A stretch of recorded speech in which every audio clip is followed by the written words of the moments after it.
Hello rose lovers and welcome back to my channel. If you are new here, I am making videos about documenting my journey of growing my rose garden. I have a big passion for roses and for gardening, and I would like to share with you the beauty, the joy and also the challenges of growing roses in your back garden here in a small city in North England. If you are curious and want to join me for this journey, please subscribe to my channel. I will post regular updates with my roses, I will present different varieties and what task I need to do month by month. In this episode, I want to share with you a list of 11 perennials that you can grow as a companion plant for your roses. Companion planting is a gardening technique where different plants are grown together to do more than add beauty. They can complement each other, enhance growth, deter pests, and maximize space. Some plants naturally benefit each other by repelling harmful insects, attracting beneficial ones, and improve biodiversity or improve soil health. I have so many good companion plants that I want to tell you about, and I decided to split the list in multiple episodes based on the plant hardiness and the method of propagation. All plants that I will show you today can be propagated by division or cuttings, so if you already have one established in your garden or in some friend's garden, this is the perfect time to do it. We are at the beginning of March now, and after I finish pruning my roses, I can focus my attention to other plants from my garden. Even if the roses are and they will always be the star of the show, you always need the small actors to put them in a good light and to make them shine. I want to take a moment to define what a perennial and annual means. A perennial is a plant that will come back year after year. It doesn't mind a low frost or low temperature. Every spring will grow back from his own roots. An annual will grow, make flowers and seeds and then die, all in one season. I love perennial plants because you plant them once and they will come back year after year with little to no maintenance. I will judge a plant as being perennial or annual based on my climate that I have here in the UK. I think this is equivalent to zone 8A to 9A in the US. We have had a mild winter this year with one snowfall that didn't last more than 2 days. Before starting with the list, I want to give you 6 tips on how to choose the right companion plants for whatever roses you have in your garden. The first one is to consider the mature size of each plant and avoid overcrowding. The second is to make sure you have enough space between plants for good air circulation and to prevent disease. The third is to ensure that the plants have similar needs as your roses. The fourth is to consider the growth habit. Avoid overly aggressive plants that will compete for resources. Fifth is to choose plants that attract beneficial insects and deter pests.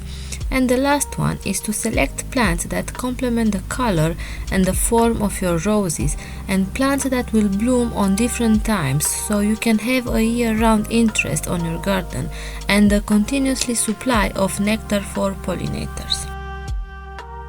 So with no further ado, let's start the list. The number one and absolutely my favorite is Echinacea or cornflower. I absolutely love how they look amongst the roses, and I love that the flowers they can last forever. This is a great companion plant because attract pollinators, especially bees and butterflies. Acts like a natural pest control by drawing beneficial insects like ladybug and lacewing, which feeds on aphids and other common rose pests. It can provide long-lasting blooms, and if you let the seeds through the winter, can provide some winter interest and can be a source of food for birds. Echinacea blooms from midsummer to fall, filling the gaps when some roses varieties can take a break between flushes. This is a great cut flower if you want to use it in flower arrangements together with the roses. It also drought tolerant once established, so it doesn't compete aggressively with roses for water. A few characteristics: it has a daisy-like flower with raised centers. It comes in a variety of colors in shades of pink, purple, white and oranges. It can grow 2 to 4 feet tall. It prefers full sun just like roses and thrives in well-draining soil, and it's a perennial in USDA zones 3 to 9. The easiest way to start a new plant is by division, but also it's easy enough to start them by seeds. I don't have a seed package to show you because this year I started all of mine from seeds that I gathered from my own garden. Just spread the seeds on a tray of compost, cover and water. I had a great germination rate, I think because the seeds were fresh and they had that certification period because they have been outside being exposed to cold and humidity for a few months now. After they germinated, I will prick them out. I will take them out of their tray, I will separate gently and tease them apart, and I will transplant them in a cell tray. A very important few tips when doing this. You should water the seedlings as the roots won't break so easily if the soil is moist. The second tip is to not grab the seedling by their stem, as this can be easily damaged, and in this case you will damage the whole plant. You should grab the seedling by the leaf. And the third tip is to provide a cell tray with big enough cells so the roots will have enough space to develop. Looking at mine, I think I would have been better to choose a bigger cell tray, but that is what I had on hand. Most probably I will have to repot them once again before they are ready to plant out into the garden. If you want to multiply them by division, you can simply put a spade down into the middle of the plant and section a part of it. Plant that into a new location and make sure all the roots are covered with soil and water well. Also important to know about Echinacea. If you started from seeds, you will not get flower in the year you planted. They will put down roots and they will flower the following year and for many years to come if the plant is happy and it gets a proper care. The second perennial on my list is Hellebores, also known as lantern roses. They can make a fantastic companion plant for roses, especially because they thrive in early spring when roses are still dormant. Their shade tolerance, pest resistance, and long-lasting blooms make them a great addition to a rose garden. They provide late winter to early spring blooms, adding color before roses fully bloom, ensuring your garden has color year-round. Unlike most rose companion that needs full sun, Hellebore will do well in shady or dapple light areas, making them perfect for planting at the base of the rose or in area with afternoon shade. Their dense evergreen foliage act as a natural ground cover, reducing weeds that compete with roses for nutrients. Once established, Hellebores require little water and care, making them a low-maintenance addition to a rose garden. Unlike roses, which are prone to aphids, black spot, and powdery mildew, Hellebores are highly resistant to pests and disease. Hellebores have shallow, fibrous roots that don't compete with the deeper roots of roses, allowing them to grow well together. They can grow 12 to 18 inches tall. It likes rich, well-draining soil, similar to roses. It's a perennial in USDA zone 4 to 9. Just a few considerations: they can be very slow to establish and some varieties are poisonous. The third perennial on my list today is Sedum, also known as stonecrop. This is an excellent companion plant for roses due to its drought tolerance, pollinator attraction, and ability to add texture and seasonal interest to a rose garden. Its low-maintenance nature makes it a great choice for busy gardeners who want a balanced, thriving landscape. Sedum thrives in dry conditions and requires minimal watering, making it a great ground cover or border plant that doesn't compete with roses for moisture.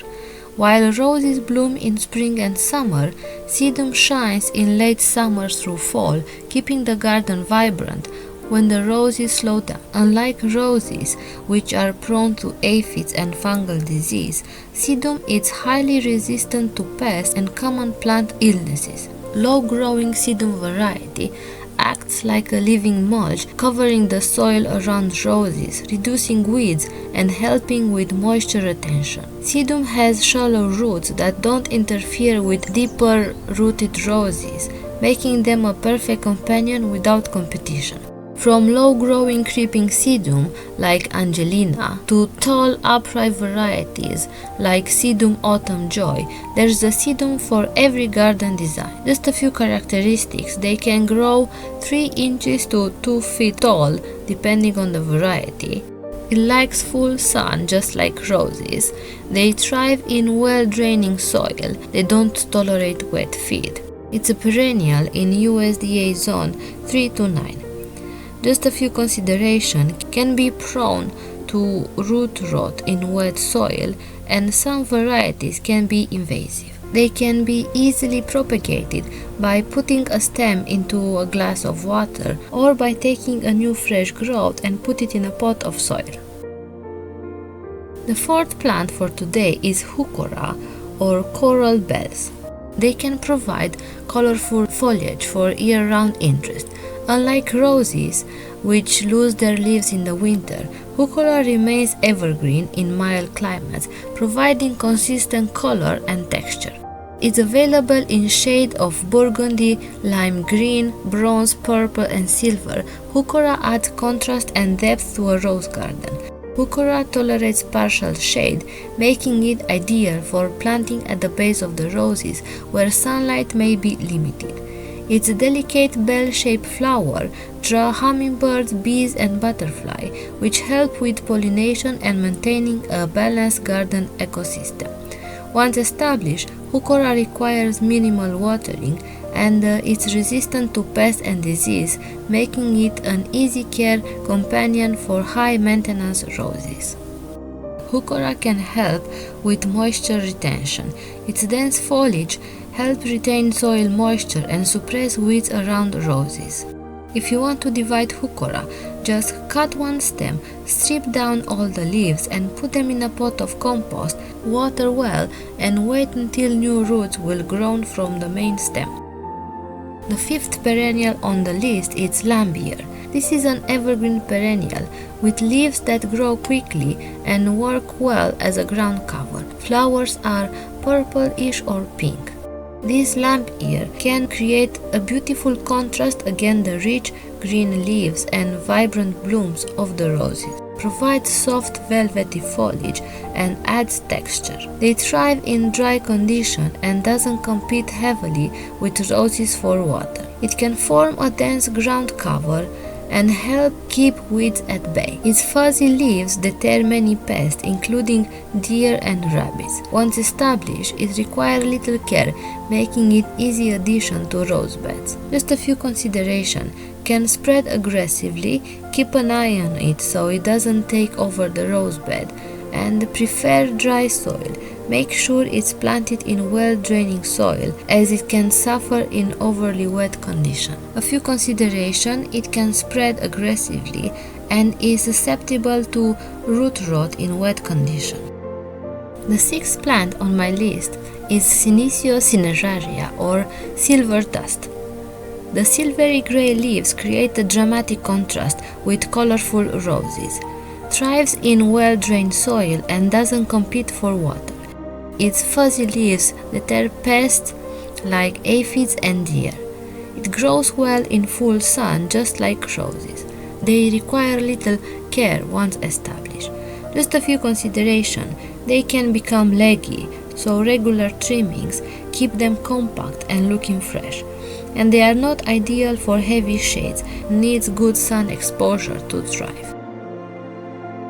If you want to propagate this plant, it can be very easily done by cuttings. Just cut one stem about 5 inches, strip almost all the leaves and put them in a pot with soil. Water well and wait until new roots will grow. The seventh plant on my list is Phlox. They are loved by bees, butterflies, and hummingbirds, which helps pollinate the garden. They have cluster flowers and they bloom different times of the year, spring, summer, or fall, depending on the variety, complementing rose bloom cycle. Its delicate flowers create a romantic cottage garden look alongside roses. Low-growing Phlox variety, like creeping Phlox, act as a living mulch, keeping the soil cool and suppressing weeds. Many Phlox variety have a pleasant scent and doesn't compete with roses for nutrients. Just a few considerations. Powdery mildew risk. Some Phlox variety are prone to mildew, so ensure a good air circulation. In terms of moisture, Phlox likes moist soil, so it pairs best with roses in well-drained but regularly watered beds. They are easily divided by digging out a part of the plant with roots and plant in a different location. The 8th on my list is lavender.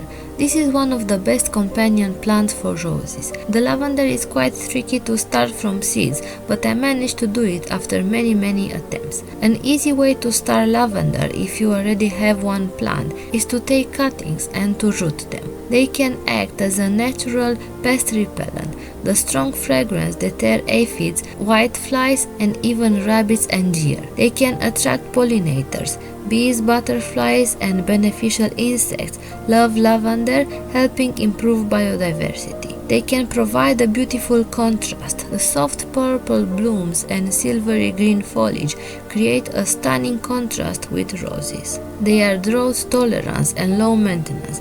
Lavender thrives in full sun and well-drained soil, just like roses. They can enhance air circulation. They can help prevent fungal disease in roses by improving airflow around the base. Just a few considerations.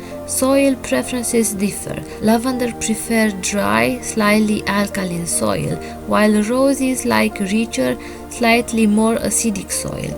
A balanced mix of well-drained soil helps both thrive. And the second consideration is about spacing. Spacing is key.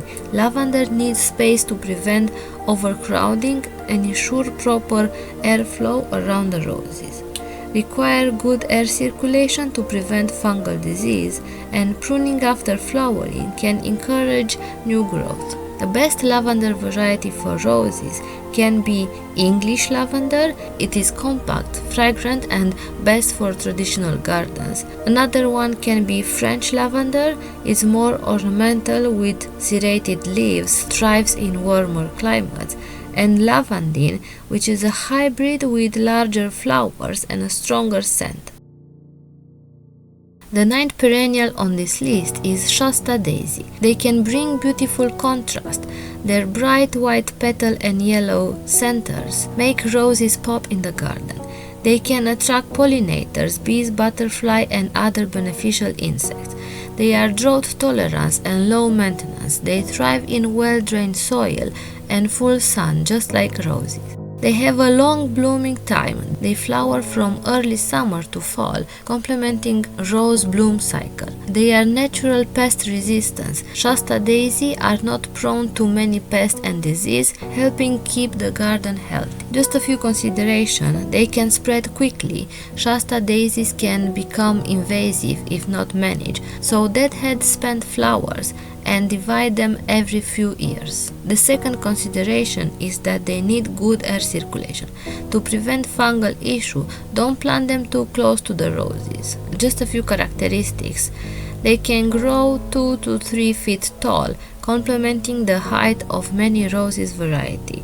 About spacing, they are not overly aggressive, allowing roses to receive proper air circulation. In terms of soil and sun, they thrive in well-draining soil and full sun, just like roses. It's a perennial in USDA zone 5 to 9, making it a reliable choice for many climates. The 10th plant on my list is yarrow. This is also considered a wildflower. It's a hardy perennial that flower the same year from an early sowing. You can split them up and divide like we did with the Shasta Daisy, but because I didn't already have a plant in my garden, I decided to start mine from seeds. I sow mine in January, and this is how they are looking now after a month and a half. This was sown in a tray with some compost, and then I transplant all seedlings in a cell tray. They are good companion plant for roses because they will attract beneficial insects like bees and butterfly, while also attracting predatory insects like ladybugs and lacewing that help control aphids and other rose pests.